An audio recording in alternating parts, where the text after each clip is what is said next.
ದಿನದಿಂದ ದಿನಕ್ಕೆ ಬೆಂಗಳೂರಿನಲ್ಲಿ ಅಪಘಾತಗಳ ಸಂಖ್ಯೆ ಜಾಸ್ತಿ ಆಗ್ತಾ ಇದೆ.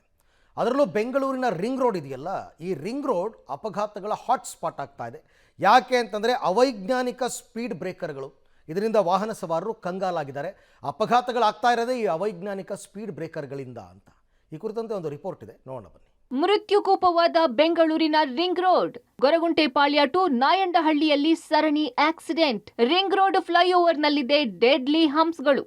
ಬೆಂಗಳೂರಿನ ಪ್ರಮುಖ ರಸ್ತೆಗಳಲ್ಲಿ ಒಂದಾದ ಮೈಸೂರಿಗೆ ಸಂಪರ್ಕ ಕಲ್ಪಿಸುವ ರಿಂಗ್ ರೋಡ್ ಫ್ಲೈಓವರ್ ಈಗ ವಾಹನ ಸವಾರರಿಗೆ ಮೃತ್ಯುಕೂಪವಾಗಿ ಪರಿಣಮಿಸುತ್ತಿದೆ. ನಗರದ ಗೊರಗುಂಟೆಪಾಳ್ಯದಿಂದ ನಾಯಂಡಹಳ್ಳಿಗೆ ಸಂಪರ್ಕ ಕಲ್ಪಿಸುವ ರಿಂಗ್ ರೋಡ್ ಅಧ್ವಾನವಾಗಿದೆ. ನಾಗರಬಾವಿಯ ನಮ್ಮೂರ ತಿಂಡಿಯ ಸಮೀಪದ ಫ್ಲೈಓವರ್ ಮೇಲೆ ಪ್ರತಿನಿತ್ಯವೂ ಆಕ್ಸಿಡೆಂಟ್ಗಳು ಸಂಭವಿಸುತ್ತಿವೆ. ಇಲ್ಲಿ ಹಾಕಿರೋ ಅವೈಜ್ಞಾನಿಕ ಹಂಪ್ಸ್, ರಂಬಲ್ ಸ್ಟ್ರಿಪ್ಸ್, ಸ್ಪೀಡ್ ಬ್ರೇಕರ್ನಿಂದ ಸಾವು ನೋವುಗಳು ಉಂಟಾಗಲು ಕಾರಣವಾಗಿವೆ.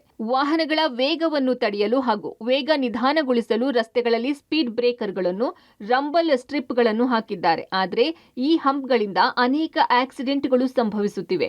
ರಿಂಗ್ ರೋಡ್ ಮೇಲೆ ಫಾಸ್ಟ್ ಆಗಿ ಬರೋ ವಾಹನ ಸವಾರರು ಇದನ್ನು ಗಮನಿಸದೆ ಬ್ರೇಕ್ ಹಾಕಿದ್ರೆ ವೆಹಿಕಲ್ಗಳು ಸ್ಕಿಡ್ ಆಗಿ ಚಾಲಕರ ಕಂಟ್ರೋಲ್ ತಪ್ಪುತ್ತಿವೆ. ವಾಹನ ಸವಾರರು ಬೀಳುತ್ತಿದ್ದಾರೆ. ಅಲ್ಲದೆ ಎಷ್ಟೋ ವಾಹನಗಳು ಪಲ್ಟಿ ಹೊಡೆದಿದ್ರೆ ಇನ್ನು ಸರಣಿ ಅಪಘಾತಗಳು ಸಂಭವಿಸಿ ಮಳೆ ಬಂದಾಗಂತೂ ಈ ಸಮಸ್ಯೆ ಹೆಚ್ಚಾಗುತ್ತದೆ ಅಂತಾರೆ ಸ್ಥಳೀಯರು. ಮುನ್ನಳ್ಳಿ ಫ್ಲೈಓವರ್ನಲ್ಲಿ ಒಂದು ಹಂಪ್ ಹಾಕಿದ್ದಾರೆ. ನಾಗರಬಾವಿ ಸರ್ಕಲ್ ನಿಯರ್ ಬೈ ಇನ್ನೊಂದು ಹಂಪ್ ಇದೆ. ಆ ಹಂಪು ಬರೀ ಹಂಪಲ್ಲ, ಅದೊಂದು ಯಮ್ಮ ಸ್ವರೂಪಿ ಅಂತಲೇ ಹೇಳ್ಬೋದು ಅನಿಸುತ್ತೆ. ಹಂಪ್ ಹಾಕಿದ ದಿವಸದಿಂದ ಪ್ರತಿನಿತ್ಯ ಕನಿಷ್ಠ 2-3 ಆಕ್ಸಿಡೆಂಟ್ ಆಗುತ್ತೆ. ಎಷ್ಟೋ ಜನ ನಮ್ಮ ಕಣ್ಣೆದರೇ ಬಿದ್ದು ಸತ್ತೋಗಿದ್ದನ್ನು ಸಹ ನಾವು ನೋಡಿದ್ದೀವಿ. ಆಮೇಲೆ ಆಕ್ಸಿಡೆಂಟ್ ಆಗಿ ಒಂದು 10-15 ನಿಮಿಷಕ್ಕೆ ಟ್ರಾಫಿಕ್ ಪೊಲೀಸ್ನವ್ರು ಬರ್ತಾರೆ, ಕ್ಲಿಯರ್ ಮಾಡಿ ಹೋಗ್ತಾರೆ.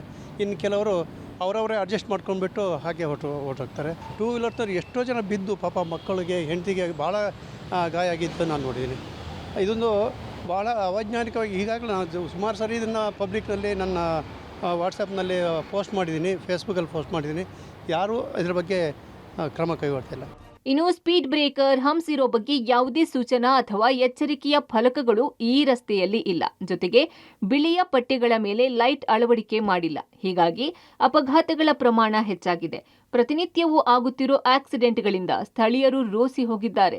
ಈ ಅಪಘಾತಗಳ ಗದ್ದಲ ಗಲಾಟೆಗೆ ನಿದ್ದೆಯೇ ಆಗ್ತಿಲ್ಲ ಅಂತಾರೆ ಸ್ಥಳೀಯರು. ಸಮಸ್ಯೆ ಆಗುತ್ತೆ ಅಂದರೆ ನೈಟಲ್ಲಿ ನಿದ್ದೆ ಮಾಡೋಕ್ಕಾಗೋದಿಲ್ಲ. ಸಡನ್ನಾಗಿ ಬ್ರೇಕ್ ಹೊಡಿತಾರೆ, ಡಗಡಗ ಅಂತದೆ ಹಂಪ್ಸಲ್ಲಿ. ಅಲ್ಲಿ ಸ್ಲೋ ಹಂಪ್ಸ್ ಮಾಡಬೇಕು ಅವರು, ಟ್ರಾಫಿಕ್ ಅವರು. ಇಲ್ಲ ಅಂದರೆ ಒಂದು ಗಾಡಿ ಹೊಡ್ಕೊಳ್ತದೆ ಹಿಂದೆ ಹೋಗಿ. ನೈಟಲ್ಲಿ ಭಾಳ ಪ್ರಾಬ್ಲಮ್ ಆಗುತ್ತೆ, ನಿದ್ದೆ ಮಾಡೋಕ್ಕಾಗೋದಿಲ್ಲ. ಸುಮಾರು ಆ್ಯಕ್ಷನ್ ಆಗಿದೆ ಅಮ್ಮ. ಈ ಟ್ರಾಫಿಕ್ ಅವರು ಅಲ್ಲಿ ಸಿಗ್ನಲ್ ಹಂಪ್ಸ್ ಕೊಡಬೇಕು ಅಲ್ಲಿಗೆ, ಯಾಕೆಂದರೆ ಜನ ಅವ್ರಿಗೆ ಸೇಫ್ಟಿ ಆಗಬೇಕು. ಇಲ್ಲಾಂದರೆ ಯಾಕೆಂದರೆ ಲಾರಿಗಳು ಉಲ್ಟಾಗಿದೆ, ಮೊನ್ನೆ 2-3 ಸತಿ ಆಗಿದೆ. ಅಲ್ಲಿ ಲೈಟ್ ಹಾಕ್ಸ್ಬೇಕು, ಹಂಪ್ಸ್ ಹಾಕಬೇಕು ಅಲ್ಲಿಗೆ. ಸ್ಲೋ ಹಂಪ್ಸಲ್ಲಿ ಒಂದು ಸಿಗ್ನಲ್ ಇದ್ದರೆ ಅವ್ರು ಸ್ಲೋ ಮಾಡಿ ಬರ್ತಾರೆ ಡಿಸ್ಟೆನ್ಸಲ್ಲಿ. ಇಲ್ಲಾಂದರೆ ನೀರು ಇರಿದ್ರೆ ಗೊತ್ತಾಗಲ್ಲ ಪಾಪ. ಸಡನ್ನಾಗಿ ಬಂದರೆ ನೈಟಲ್ಲಿ ನಿದ್ದೆ ಇಲ್ಲ ಬರ್ತಾರೆ ಲಾರಿಯವರು. ನಾವು ಹೆಂಗೆ ಮಾತಾಡೋಕ್ಕಾಗತ್ತೆ ಪಾಪ, ಅವ್ರ ಸೇಫ್ಟಿ ನೋಡಬೇಕಲ್ವಾ. ಒಟ್ನಲ್ಲಿ ರಿಂಗ್ ರೋಡ್ ಫ್ಲೈಓವರ್ ಮೇಲೆ ವಾಹನ ಸವಾರರ ಸುರಕ್ಷತೆಗಾಗಿ ಕ್ರಮ ತೆಗೆದುಕೊಳ್ಳಬೇಕಿದೆ.